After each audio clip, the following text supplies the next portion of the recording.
Peas and Hoppy community. I am excited to have a guest with us today. This is Cindy Dallow. She is a registered dietitian. She has her PhD in nutrition from Colorado State University and is the owner actually of two businesses, both Two Doc Try Coaching and also My Body, My Life Nutrition, which is what she's representing today because we are talking about intuitive eating. Did I miss anything with your credentials, Cindy? Nope, not at all. Perfect. Well, yes, I'm so excited to talk about this topic because I feel like it's been a little bit more talked about recently in some of the communities I'm in. This idea of healthy at every size, and that it's not really our weight that matters, but it's more holistic than that. It's how we treat our body, what we choose to eat, how we enjoy our food. Intuitive movement as well. But I'll let you explain this concept because you are also a certified intuitive eating instructor. Is that correct? Is that the credential? Yes. Well, it's certified intuitive eating counselor, but same thing. Yeah. So do you want to tell us just a little bit about what intuitive eating is, a kind of a definition? Sure. Intuitive eating is a way of eating and thinking about food and your body that is based on internal cues for hunger and fullness and satisfaction. So it's kind of learning to go more inward and paying attention to what your body needs and less being external. It's more of an internal type of way of thinking about food than external ways, like dieting and even just following healthy food recommendations is an external direction to us about what to eat. And some of that is good, of course. But if we only listen to the external cues and follow external cues and ignore the internal cues, then we can get kind of messed up. Our system. Yeah. So intuitive eating is more about listening to your own body rather than having a set of rules. Yes. It's about mainly cues for hunger, fullness, and satisfaction. And eating according to those cues instead of, oh, it's 12 o'clock, so I have to eat. Or, oh, I'm on this diet and it's telling me to eat X, Y, and Z, so I have to eat X, Y, and Z. And I stop eating when I'm done with X, Y, and Z versus stopping eating when you feel full and satisfied inside. What led you to this intuitive eating approach? What was your journey here? Well, way back in college, which you can tell by how old I am, that my college years were many years ago, and I had a time in my life where I had I guess you could say, an eating disorder, and was kind of obsessed with food, obsessed with my weight, and obsessed with dieting. And it was a pretty miserable way of being. And I was like that for a couple of years, and then found out about intuitive eating and read the book. Actually got to meet the authors of the book, and the two authors of the book Intuitive Eating are dietitians as well, and it changed my life. I mean, it truly changed my life. And I learned how to become an intuitive eater. It took a while. It's not as easy as it may sound, and it's also much more in depth than what little I said about it. But it just totally changed my life, and I have become passionate about it, and I've seen it help a lot of other people. And it's mainly for people who've been dieting their whole lives or dieting for a long time, and who feel that they spend a lot of time thinking about food, weight, or their body. So if that's not you, then it wouldn't be for a person who doesn't think like that. But for me, it was a whole different way of thinking, and just so much better. Much better. Sounds much more freeing. Incredibly freeing. And I have a friend of mine who's a dietitian, and she went through a very similar situation. And we were talking the other day about how A lot of people joke about the quarantine 15, you know, how people are gaining weight because they're at home now because of COVID. And it's understandable how that happens because you're around your kitchen more. But she had commented to me, "Aren't you glad we're intuitive eaters?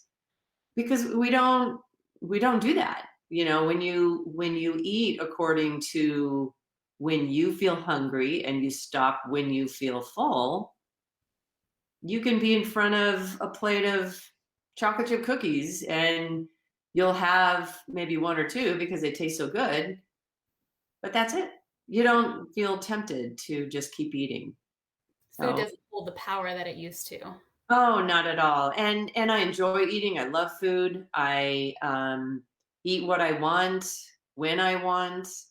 But when you do that over time, your body gets into kind of a normal rhythm of having a meal, and then 3 to 4 hours later I'm hungry again, and so I have another meal, and 3 to 4 hours later I'm hungry again. So I'm kind of following more of a natural biorhythm that I think human beings are kind of intended to follow. And not that I eat that way every single day, and nobody does, but in general it's kind of more of a very um, structured way, just because I have 3 meals, and then I have a snack when I feel like having a snack. It's very flexible. There's days when I eat more, some days when I eat less. That's part of being a human being, but I don't stress about it at all. In fact, I don't even think about it. Yeah. Yeah, it's not even in my conscience anymore. So, um, I do want to point out one of the 10 principles of intuitive eating is gentle nutrition. It's called gentle nutrition. And so nutrition is a part of it. And there's no doubt that I'm a dietitian, right? So I, of course, recommend and believe in good nutrition. So it's not like I'm out having, like, ice cream and, all kinds of crazy food all the time. That's not the case at all. But if I want it, I will have it. But paying attention to nutrition is important too. We need that for our health. And so that is definitely part of it. I'm glad that you brought that up because I think sometimes when people hear intuitive eating, they think it means Mhm. that I just eat like whatever I want, whenever I want, which is true that you actually do eat whatever you want whenever you want, but it does include You know that what? I think you nourishment. find exactly, exactly. And most people find when you give yourself permission, and that's part of intuitive eating, is giving yourself permission to eat whatever you want, whenever you want.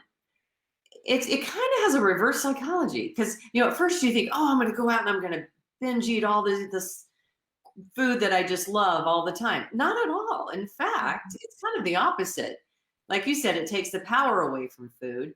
And I sit down and I make myself a nice meal, because part of intuitive eating also, one of the parts of it is learning to meal plan a little bit, and to include food that you enjoy, but also food that's good for your body. It's also very, very much about sitting down and eating slowly and making eating an intentional part of your day. So I am always sitting down when I eat. I make eating a focused part of my day. It's not the most important part of my day, but it's one of many important parts of my day. And you find out that I don't know. You just end up kind of eating a meal in a relaxing, satisfying way, and then when you're hungry again, you eat another meal. And if you were truly satisfied at that meal, chances are you're not going to be hungry for another 3 to 4, maybe 5 hours. And that depends on physical activity. It depends on hormones for women. It depends on a lot of things. But you find that you actually don't eat that often, Mm. any more often than having 3 meals a day, I should say.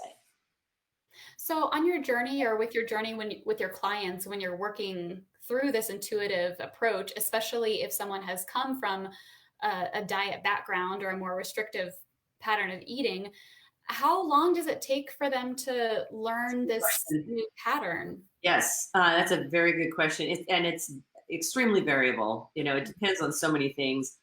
I've worked with people who have been dieters and dieting in some way or another for 30, 40 years, and it takes them longer. I have one client right now who's like in her 20s, and so she hasn't been dieting that long just because she's not that old. But it's still taken her probably 3 or 4 months to kind of change everything around.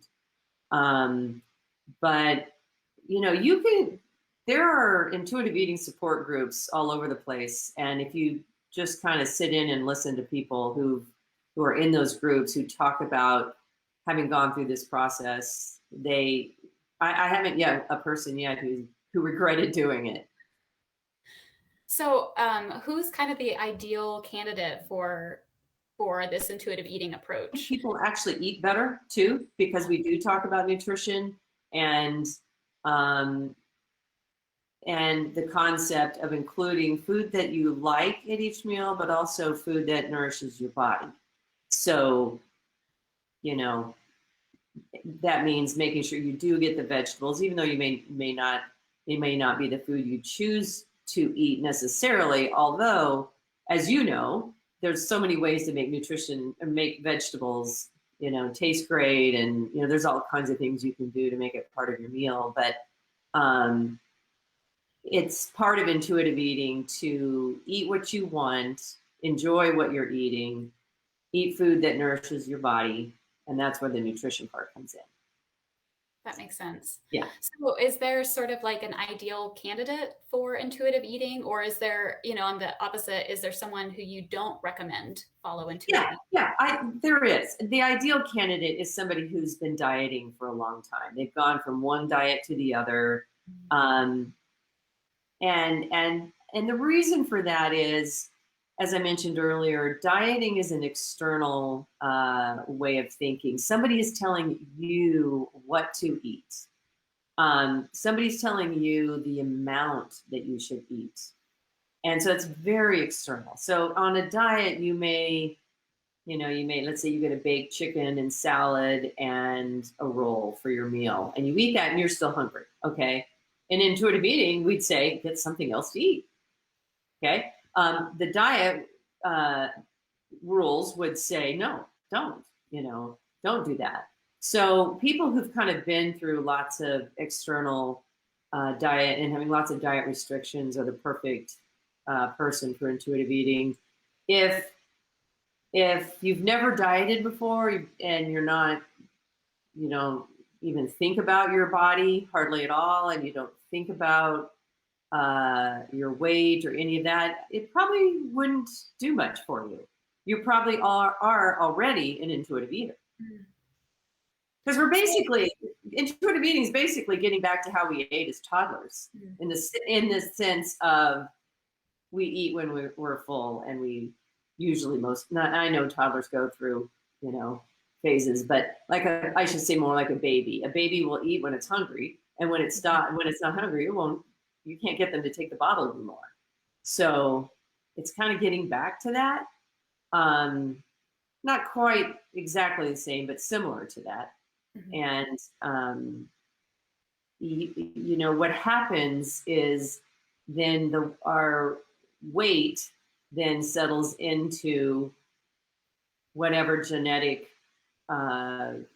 weight range we were intended to be. Now, what's going to alter that is exercise, but we won't get into that right now. But it's just a more natural way to eat.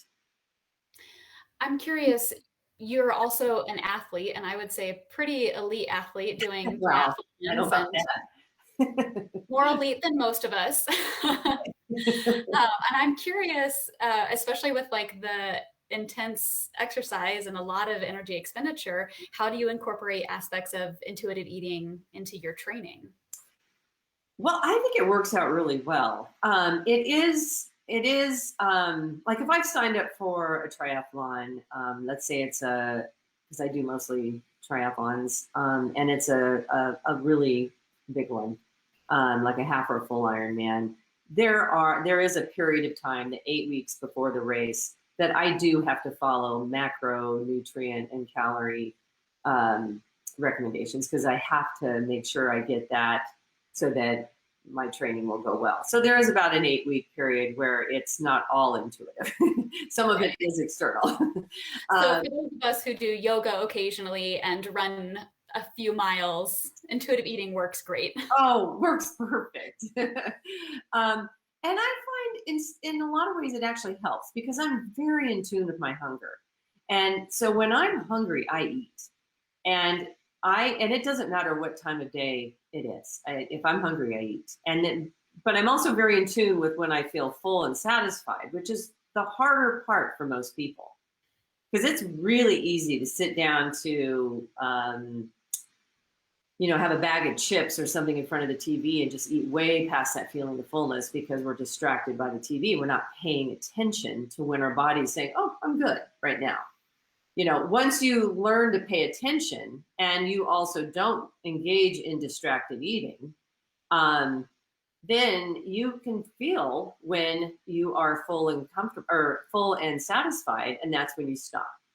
And that is the amount of food that your body needs. Okay. If you are eating when you're hungry and you stop when your body says, okay, I'm good and I'm satisfied, and satisfaction is really important. Fullness and satisfaction are different things. And that's something we talk a lot about in intuitive eating. But if you stop when you're full and satisfied and you don't eat the whole bag of chips or whatever the food is, then that is the amount of food your body needed.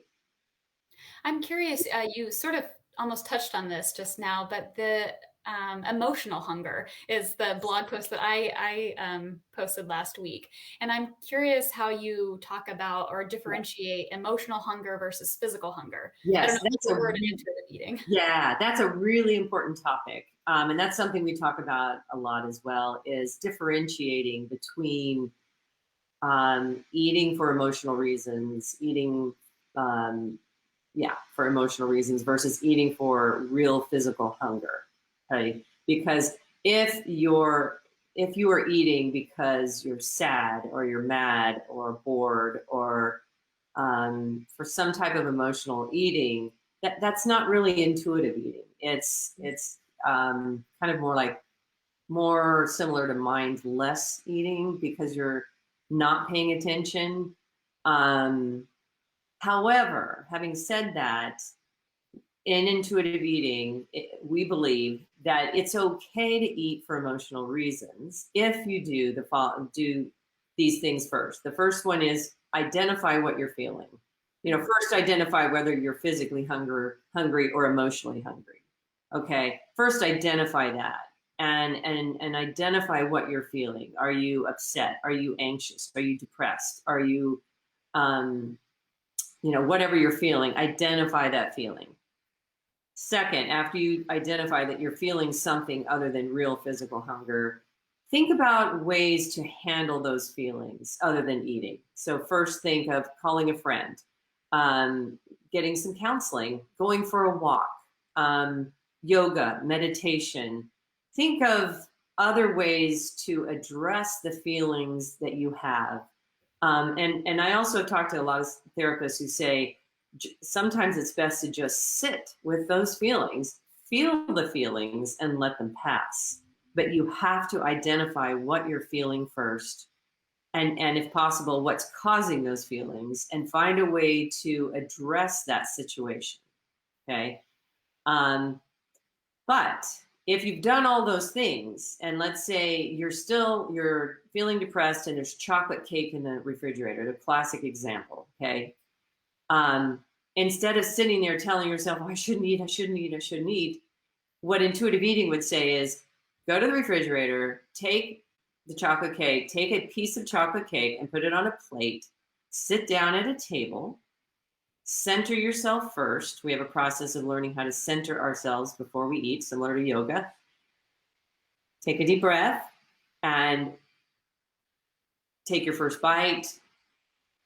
Taste, really savor the flavor of the chocolate. Enjoy the chocolate, enjoy the flavor, and eat that piece very slowly in a very positive, intentional way. Not in a negative like this. Like when people are binge eating or eating for emotional reasons, a lot of times they're standing in front of the refrigerator or the counter, and it's more of a stuffing to anesthetize ourselves from the feelings that we're having. That's not what we're talking about. We actually work through this whole process if somebody's having a lot of trouble with emotional eating, but having them eating the food that they really want, giving themselves that permission and eating it in a very, very focused, intentional way. Mm-hmm. And it's amazing when you do that. It again, it takes the power away from the food. Mm-hmm. It gives you permission to enjoy a piece of cake. And we all know there are times when food does make us feel better. Mm-hmm. It really does. It doesn't take the problem away. Whatever you're depressed about or mad about or sad or angry or whatever feel, it doesn't, obviously, food will not take away the situation that brought up those feelings, but it can temporarily make you feel better. And in those cases, there are times when that's okay. Yeah. There are worse choices you could make. There are worse choices you can make, exactly. And when you find you eat in a focused, slow, intentional, positive way versus a fast, chaotic way, it becomes a very pleasant experience. And you're more likely to just kind of get up and go on with your life than to sit there and eat the whole cake, you know? Right. It's meditative. You feel in control. You're Yes. giving Yes. yourself. And there's no guilt feelings. Mhm. I work with my clients about not feeling any guilt Mhm. about eating. Shouldn't feel any guilt. If you're feeling a lot of guilt and shame, then that's not intuitive eating. Yeah, and I think that's such a common feeling in our culture. I see it all the time just with little comments about, "Oh, I shouldn't do this," I but shouldn't do that. I shouldn't do this. And right, right. yeah. And It's yeah, I mean, and it's easy, even in our profession, we give, Mhm. healthy eating recommendations, which is good. And eating healthy foods is a good thing. But if it causes us to feel guilt and shame when we're not eating those foods, then that's not good. Right. I think it's there's the new diagnosis of the eating disorder, the orthorexia, and I Yes. think that that is Yeah. not a very well-known disorder, Right. and it's the obsession with eating healthy, the unhealthy obsession with eating healthy, and Yes. so it sounds like intuitive eating is really embracing the fact that food has different purposes for nourishing It our does. body, and It sometimes does. it's for It does. health, and sometimes it's for the soul. Exactly. And I work with triathletes a lot, and a lot of them believe that food is just fuel, that Mhm. food should only be used to fuel their bodies. And I'm constantly telling them no. Food is to be enjoyed, and sitting at a meal with your family or people that you love, that's a sacred thing, and it's a good thing. And so, I mean, we do use food as fuel, but that's not the only thing, the only reason why we eat. Right. Yeah. So if someone wants to embark on this journey and you're seeing someone for the first time, Mhm. where do you start with? What is sort of like the first step towards intuitive eating? The first thing I have them do is there's a questionnaire that they fill out that tells them where they're at in Mm, eating, and then we work through the 10 principles of intuitive eating. But if somebody wanted to just start on their own, and try something on their own to see how this feels, I would say to start to tune in to your cues for hunger, to pay attention to when your body's hungry.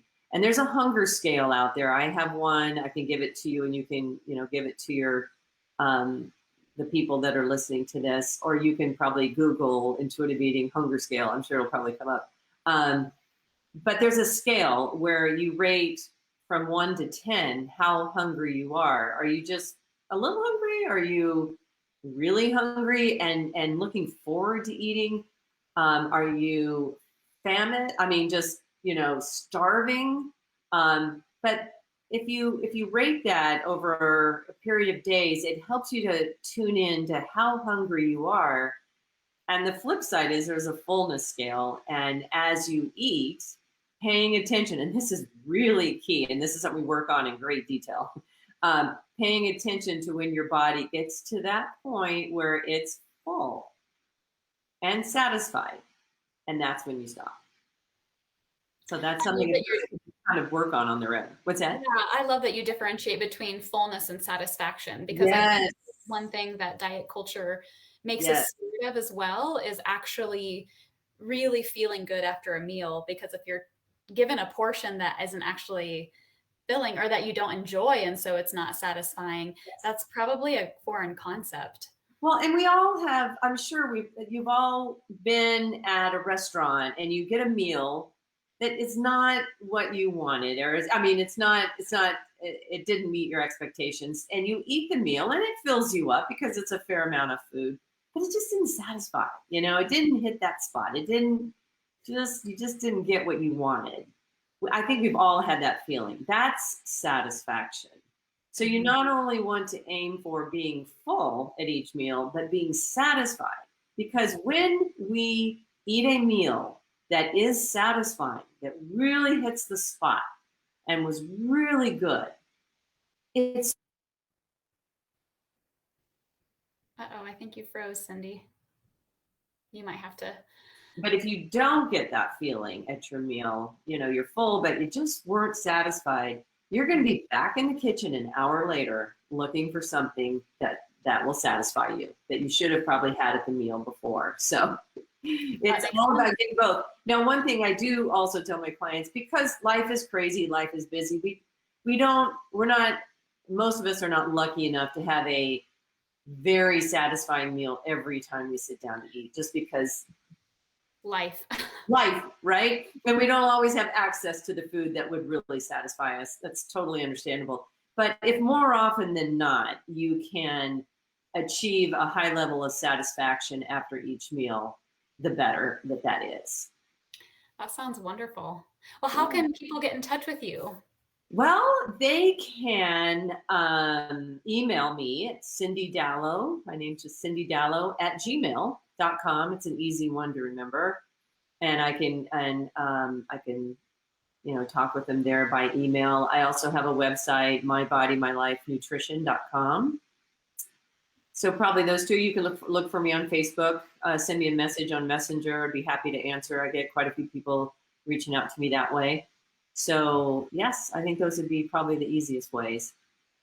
Well, thank you so much for joining us and joining me. This is so fun to hear from a real life certified intuitive eating counselor. It's something that I have worked with my clients, but not in this structured manner. And so I'm also reading the book, This Intuitive Eating, by these two dietitians, Elise Resch and Evelyn Tribole, and it's incredible. So it is. I think Cindy and I would both highly recommend it if this is something you're interested in. It's well worth just reading the book for sure. Yeah. And of course, having someone to guide you through that process can also be very, very helpful. So either or both a dietitian and a counselor, a therapist who's certified in this as well, or who has a background in intuitive eating and healthy at every size. So thank you. Yes. Thank you for joining us. Is there anything else you'd like to mention before we sign off? No, just enjoy your next meal. I love that. That is wonderful. So, well, thank you so much, everybody.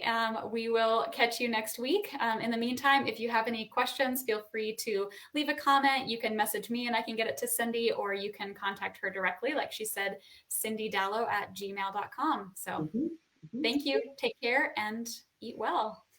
Thank you.